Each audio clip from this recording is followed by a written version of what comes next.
Hola, los saluda Gaby del Instituto Bíblico para la Mujer y el Instituto Bíblico Online. Hoy, 1 de junio, revisando nuevamente nuestro devocional en pos de lo Supremo. El título de hoy es la pregunta abrumadora. La cita la encontramos en Ezequiel capítulo 37, versículo 3, donde dice lo siguiente: y me dijo, hijo de hombre, ¿pueden revivir estos huesos? Oremos. Padre amado, te damos gracias por esas preguntas que tú le haces a tus hijos, por las cuales realmente nos traes tremendas lecciones. Nosotros no podemos más que callar cuando tú nos preguntas algo, porque sabemos que no lo haces para conocer algo, no lo haces para enterarte de algo. Lo haces más bien porque quieres que nosotros aprendamos algo, que nosotros te podamos ver con más claridad. Ayúdanos, Señor, a detenernos, a pensar bien en lo que tú nos estás enseñando en el día a día. Por favor, ayúdanos a que la vida no nos pase por encima, sino que nosotros podamos gobernar la vida, el tiempo, por tu gracia y para la gloria de tu nombre te lo pedimos. Amén y amén. Bueno, empezamos el mes de junio con una pregunta. Dice así: ¿puede un pecador ser transformado en un santo? Otra pregunta: ¿puede una vida torcida ser enderezada? El hermano nos dice que solo hay una respuesta apropiada a estas dos preguntas. Y la respuesta apropiada es la siguiente: Señor Jehová, tú lo sabes. Tú sabes la respuesta. Nosotros no sabemos la respuesta, porque tú, oh Jehová, eres la respuesta, ¿verdad? A eso se refiere el autor Oswald Chambers, citándonos Ezequiel capítulo 37, versículo 3. Entonces dice: nunca presumas de conseguirlo afirmando con tu lenguaje religioso. ¿Conseguir qué? El ser transformado en un santo. El hecho de que nuestra vida pueda ser enderezada. No hay nada que nosotros podemos conseguir con nuestro lenguaje religioso, con nuestras obras, con nuestros esfuerzos.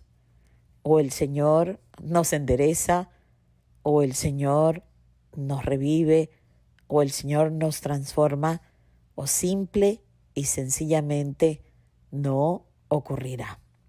Dice el hermano, sin duda, con un poco que nosotros podemos pensar, a eso se refiere, que sin duda con un poco más de lectura bíblica, si nosotros aumentamos un tiempo más de devocional, si nos ponemos a orar con más perseverancia, que ciertamente llegaremos a ser transformados, que ciertamente llegaremos a tener una vida que no esté torcida.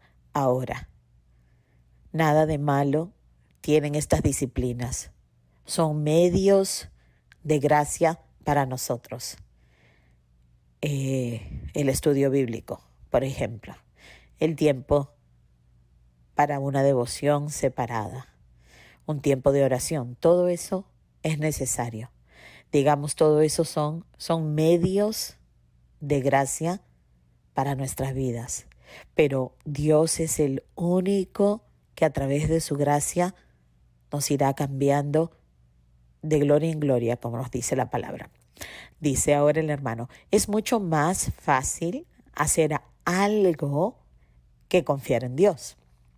Nos lanzamos, por ejemplo, a la acción, luego con bastante determinación y bastante esfuerzo, pero luego confundimos el pánico con la inspiración. el pánico por hacer algo. Pensamos que es como una inspiración, que Dios nos está guiando, que Dios está detrás de todo eso, pero lo llegamos a confundir. Dice, es por este motivo que vemos a tan pocos colaboradores juntamente con Cristo. Digamos, personas que realmente están colaborando con Dios, con el ministerio de Dios. Y más bien vemos a muchas personas que están trabajando para Dios, lo cual es totalmente opuesto. O colaboramos con Dios en lo que Él está haciendo en nosotros e incluso a través de nosotros, pero cuando nosotros pensamos que estamos actuando en nuestra propia fuerza, es cuando nos vemos como trabajadores de Dios en lugar de colaboradores con Él. Entonces dice, encontramos muchas veces más gratificante trabajar para Dios antes que simplemente tener que creer en Él. Lo cual Jesús, recuerden que nos dice que si no llegamos a ser como un niño, se nos hará imposible entrar en el reino del Señor, ¿verdad? Debemos confiar en Cristo como lo hace un niño con su padre. Entonces nos pregunta el hermano, ¿estoy seguro realmente que Dios hará en mí lo que yo no puedo hacer?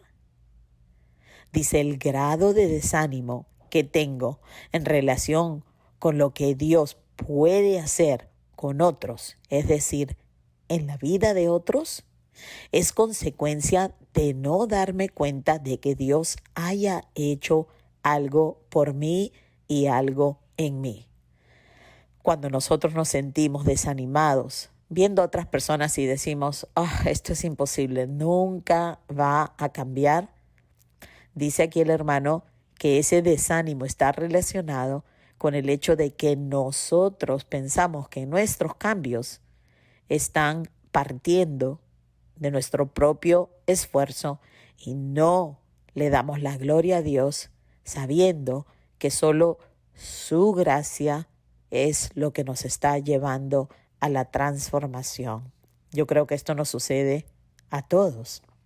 Nos pregunta el hermano otra vez, ¿es mi experiencia, es tu experiencia una realidad tan maravillosa del poder y la fuerza de Dios que jamás perderé la esperanza de lo que Él puede hacer por otra persona?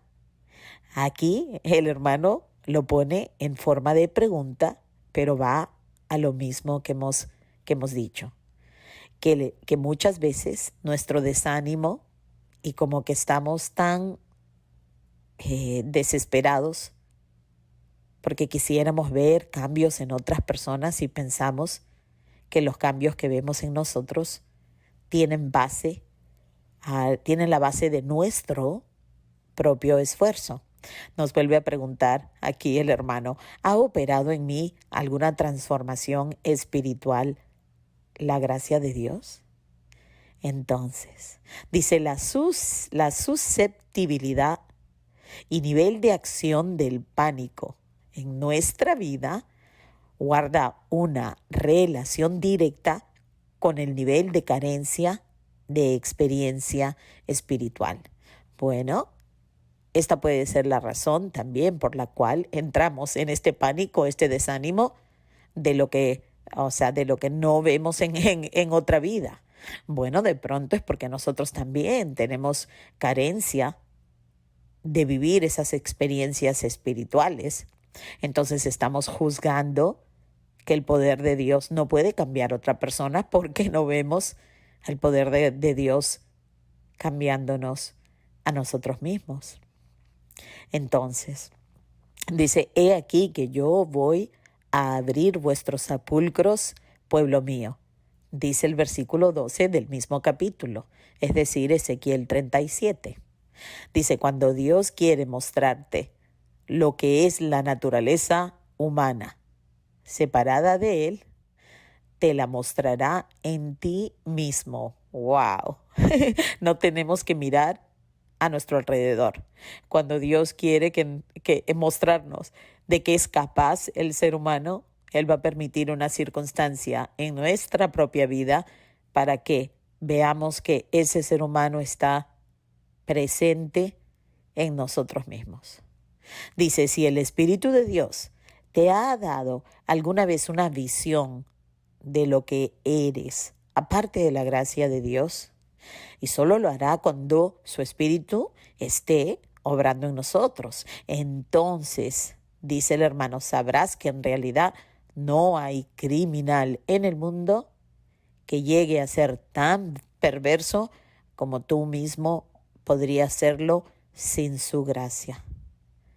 Miren, es algo tan importante que nosotros entendamos que todo ser humano tiene la capacidad de llegar a hacer de lo peor de cualquier ser humano. Nosotros pensamos que una persona que ha asesinado a otra persona es terrible, y nosotros pensamos que nosotros no hemos asesinado a una persona porque somos mejores personas, porque somos, a comparación de ellos, personas buenas, pero realmente no es así.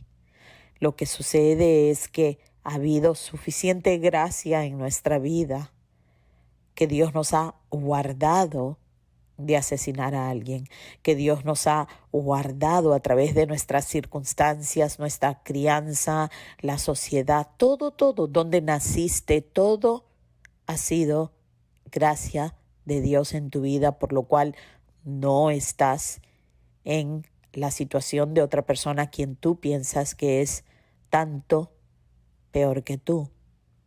Entonces dice, mi sepulcro ha sido abierto por Dios, y yo sé que en mí, esto es, en mi carne, no mora el bien, dice el apóstol Pablo en Romanos capítulo 7, versículo 18. El apóstol Pablo reconocía quién era separado de la gracia de Dios. Él sabía que habiendo sido un fanático religioso del judaísmo, habiendo querido realmente amar a Jehová su Dios, con todo eso él había estado dispuesto a perseguir a Jesús, es decir, a perseguir a los suyos, a perseguir a los hermanos cristianos, para que más adelante Dios, revelando a Cristo en él, llegara Pablo a entender que él era de todos los pecadores el peor. Y nosotros haríamos bien en entender lo mismo, que de todos los pecadores nosotros somos realmente los peores. Y si no fuera por la gracia de Dios, estaríamos en la misma condición que la peor persona que pueda entrar en tu mente en este momento. Entonces, para terminar, dice el hermano, el Espíritu de Dios revela continuamente a sus hijos lo que es la naturaleza humana aparte de su gracia.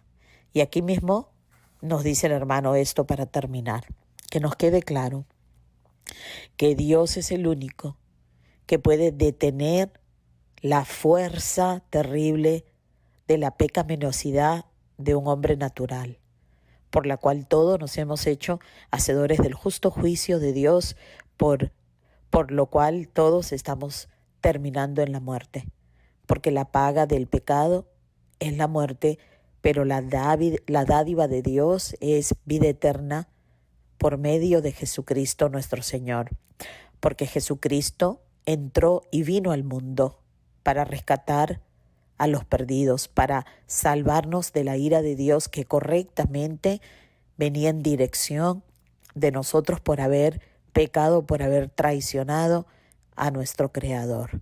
Así que en Él tenemos toda la esperanza, en nosotros mismos no tenemos ni la mínima gota de la esperanza de un cambio. Pero bueno, el hermano quiere que nos quede claro que cuando Dios nos pregunta, hijo de hombre, te llama por tu nombre y dice, ¿pueden revivir estos huesos? ¿Puede un hombre muerto recibir vida eterna? Por supuesto que sí, a través del arrepentimiento y del perdón de sus pecados por lo que Cristo ha hecho por nosotros. Él resucitó, sabemos que venció la muerte y Él tiene el derecho de ofrecer el perdón de los pecados a quien Él quiera, ¿verdad? Entonces, a ver, veremos qué nos toca mañana. El título es ¿Estás obsesionado con algo? ¡Wow! ¡Qué interesante! ¿De qué tratará? Bueno, espero que Dios obre esta verdad en tu corazón y que puedas descansar realmente en Él. Él nos ha llamado, Él nos ha salvado, Él nos transformará y nos llevará hasta la gloria. Bueno, espero realmente que tu corazón pueda convencerse de esta verdad y bueno, hasta que podamos compartir el devocional de mañana, que Dios te guarde y que te bendiga.